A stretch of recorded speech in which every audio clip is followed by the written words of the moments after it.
स्वागत करता हूं आप सभी का अपने यूट्यूब चैनल पर। दोस्तों, आज की चर्चा का विषय है भारत का जो संविधान है उसमें प्रस्तावना में जो कुछ मुख्य शब्द हैं उनके अर्थों के बारे में जानेंगे।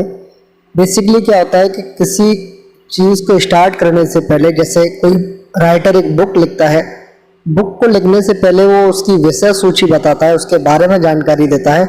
इसी तरीके से आप लोग समझ सकते हैं कि संविधान को समझने से पहले जो आपकी विषय सूची है या उसके बारे में जो थोड़ा सा जो मोटा सा जो आइडिया है वो आपको कहाँ से मिलता है, वो आइडिया आपको प्रस्तावना से मिलेगा। और प्रस्तावना में कुछ ऐसे शब्द हैं जिनका मीनिंग आपको आना चाहिए, तो आज हम लोग उसी के बारे में डिस्कशन करेंगे। तो सबसे पहले जानेंगे कि एक वर्ड है हम भारत के लोग। प्रस्तावना में शब्द लिखा हुआ है हम भारत के लोग, इसका मीनिंग क्या होता है? तो बेसिकली इसका सिंपल सा मीनिंग ये है कि जो भी संविधान में जो कुछ भी लिखा हुआ है, जो कुछ भी संविधान में लिखा हुआ है, संविधान में जो भी है, जितने भी क्लॉजेज हैं, जितने भी सब क्लॉजेज हैं, वो सभी भारतीय जनता को समर्पित है। यानी कि उसका एक तरीके से कहें तो संविधान किन के लिए है? जनता के लिए है। सबसे ऊपर कौन है? तो सबसे ऊपर भी जनता है। यानी कि बेसिकली इसमें क्या है कि जो रूल्स एंड रेगुलेशंस आपके लिखे हुए हैं वो जनता के लिए हैं, जनता के हित के लिए हैं और जनता के द्वारा ही बनाए गए थे। यानी कि कुछ लोगों ने मिलकर के इसको बनाया था और ये सभी रूल्स जनता को समर्पित हैं और जनता के लिए लागू होते हैं और जनता पर ही लागू होते हैं। ऐसा इस वर्ड का मीनिंग है। तो इसको समझते हैं। हम भारत के लोग का मीनिंग है कि इसका तात्पर्य यह है कि भारत एक प्रजातांत्रिक देश है। प्रजातांत्रिक देश से मतलब है कि इसमें जनता के द्वारा, जनता के लिए, जनता के द्वारा शासन किया जाता है तथा भारत के लोग ही सर्वोच्च संप्रभु है। यानी सर्वोच्च संप्रभु से मतलब है कि सबसे जो टॉप पर जो व्यक्ति है, टॉप पर जो व्यक्ति है वो है भारत की जनता। अतः भारतीय जनता को जो अधिकार मिले हैं वही संविधान का आधार है। यानी भारतीय जनता को क्या मिले हुए? कुछ राइट्स मिले हुए, कुछ अधिकार मिले हुए और वो कहाँ से मिलते हैं? वो भारतीय संविधान से मिलते हैं।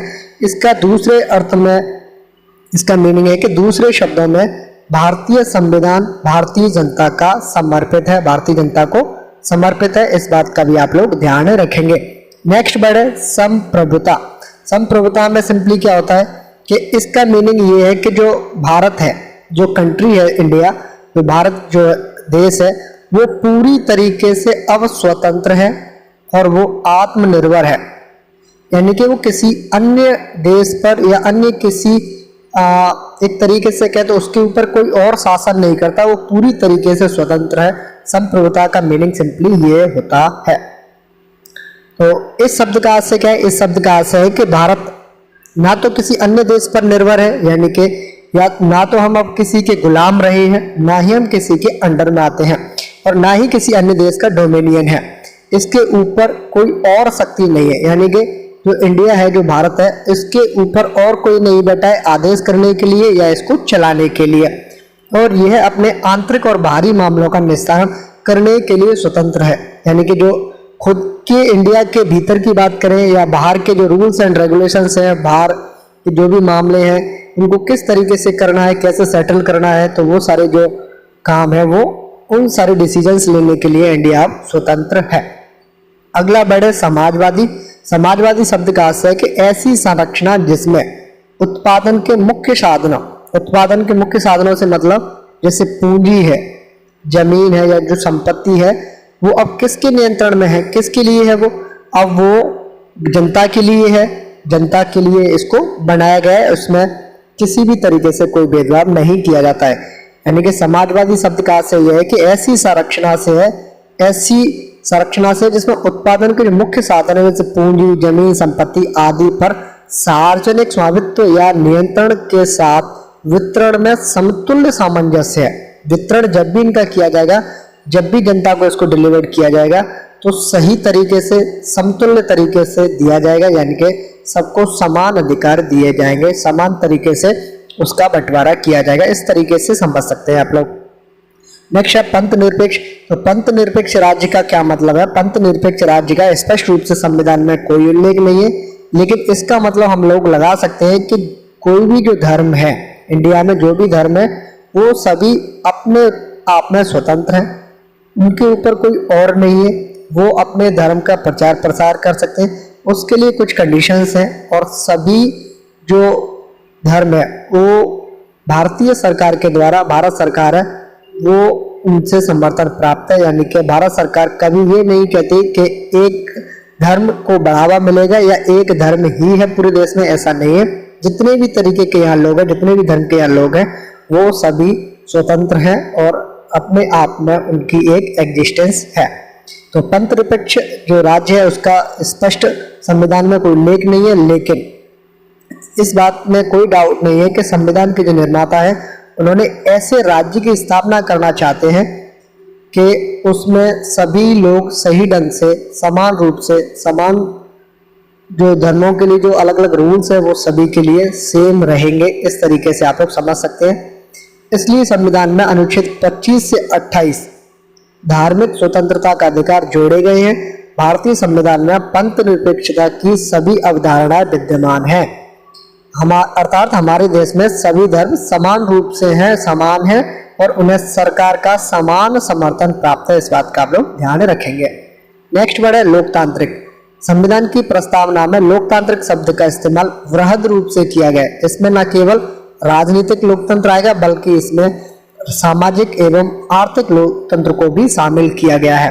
वैश्विक जो मताधिकार है या जो सामाजिक चुनाव है या कानून की जो सर्वोच्चता है, यानी कि कानून सबसे ऊपर है, और न्यायपालिका है उसकी जो स्वतंत्रता है, यानी कि वो जो डिसीजंस देंगे न्याय के लिए वो स्वतंत्र है उसको लेने के लिए। और यहाँ पर भेदभाव नहीं किया जाता है, भेदभाव का अभाव है। भारतीय राज्य व्यवस्था के लोकतांत्रिक लक्षण के रूप में स्वरूप है। नेक्स्ट वर्ड है गणतंत्र। गणतंत्र शब्द का जो उपयोग है वो इस विषय पर प्रकाश डालता है कि दो प्रकार की लोकतांत्रिक व्यवस्था है। कौन कौन सी? पहला है वंशागत, दूसरा है लोकतंत्रीय।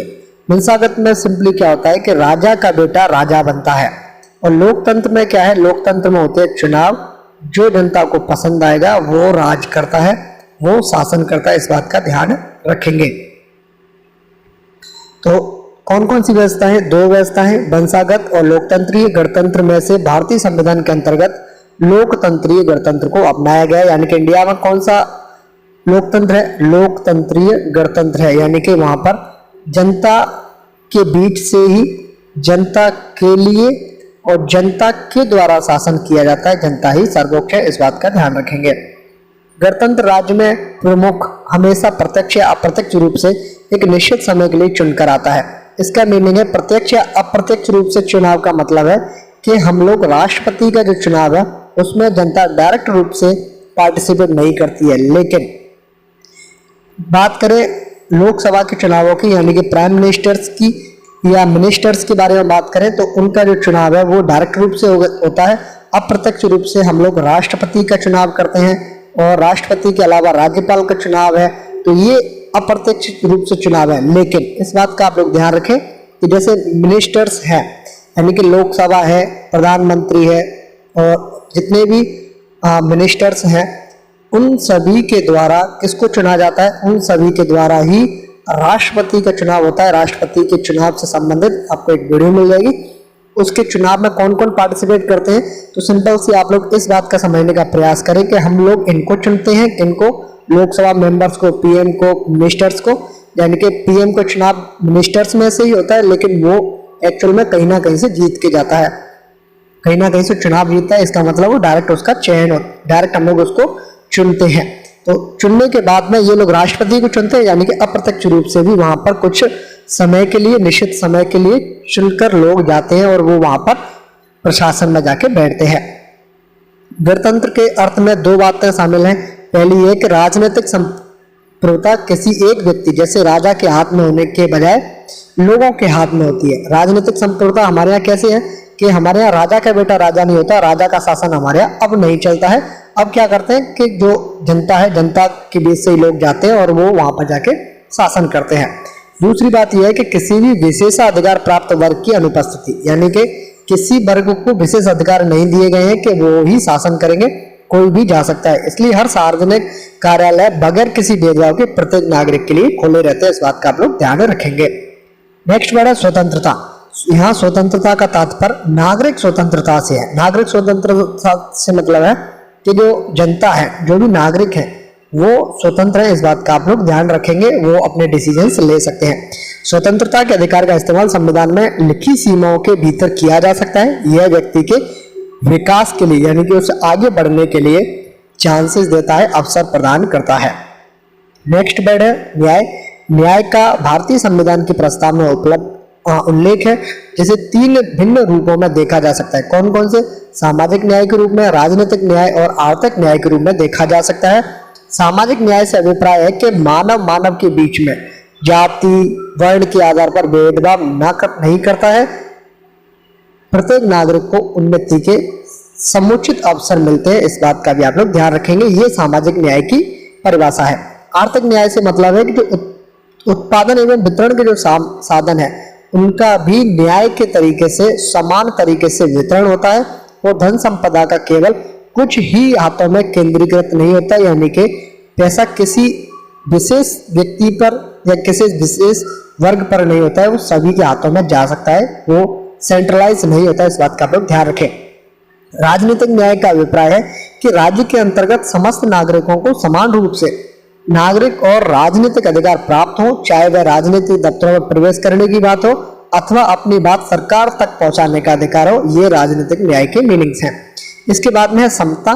समता का मीनिंग है कि भारतीय संविधान की प्रस्तावना हर नागरिक को स्थिति और अवसर की क्षमता प्रदान करती है, जिसका अभिप्राय सिंपल सा क्या है कि समाज के किसी भी वर्ग के लिए विशेषाधिकार की अनुपस्थिति और बिना किसी भेदभाव के हर व्यक्ति को समान अवसर मिलते हैं, यानी कि आपको चांसेस हैं वो इक्वली रूप से मिलते हैं। इस बात का भी आप लोग ध्यान रखेंगे।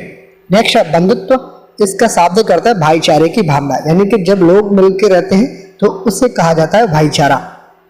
तो भाईचारे की जो भावना है, बंधुत्व का सिंपली मीनिंग यही है। प्रस्तावना के अनुसार बंधुत्व में 2 बातों को सुनिश्चित करना होता है। पहला है व्यक्ति का सम्मान करें आप लोग, और दूसरा देश की एकता और अखंडता को भी बनाए रखें। मौलिक कर्तव्यों में भी भाईचारे की भावना को प्रोत्साहित करने की बात कही गई है। इस बात का आप लोग ध्यान रखें। तो ये जो सारे मीनिंग्स हैं वो आपको प्रस्तावना में देखने को मिलते हैं, और इन वर्ड्स के जो मीनिंग्स हैं इनको आप लोग याद रखने की कोशिश करें। इसी के साथ इस वीडियो को करता हूं मैं एंड। ये है अंत इस वीडियो का। धन्यवाद।